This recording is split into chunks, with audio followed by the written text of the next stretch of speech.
పరిశుద్ధ గ్రంథము నుండి ఒక్క వచనము విందాము. మార్కు సువార్త 14వ అధ్యాయము 38వ వచనము.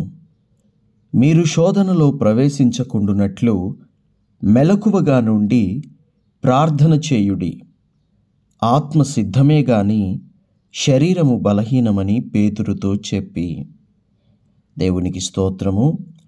దేవుడు తన శిష్యులతో మాట్లాడుతున్నాడు.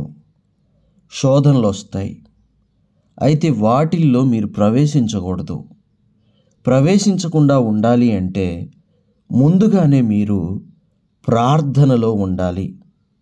మీరు మెలకువగా ఉండి ప్రార్థన చేయండి అని శిష్యులకు చెబుతున్నాడు. దేవుని బిడ్డలారా, అనేకమైన శోధనలు మనకు రాక మునిపే మనం మెలకువగా ఉండి ప్రతి విషయం నిమిత్తం ప్రార్థన చేస్తూ జ్ఞానముగా నడుచుకోవాల్సినటువంటి అవసరం ఎంతైనా ఉంది.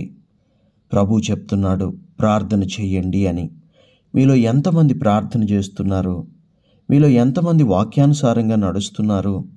దేవుని బిడ్డలారా, ప్రార్థనకైనా దేవుని పరిచర్యకైనా ఆత్మ సిద్ధముగా ఉన్నది.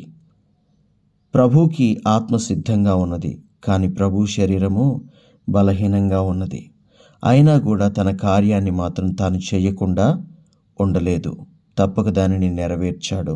యేసయ్య తన బలహీనమైన శరీరముతోనే సిలువను భరించి మనకు రక్షణ తెచ్చాడు.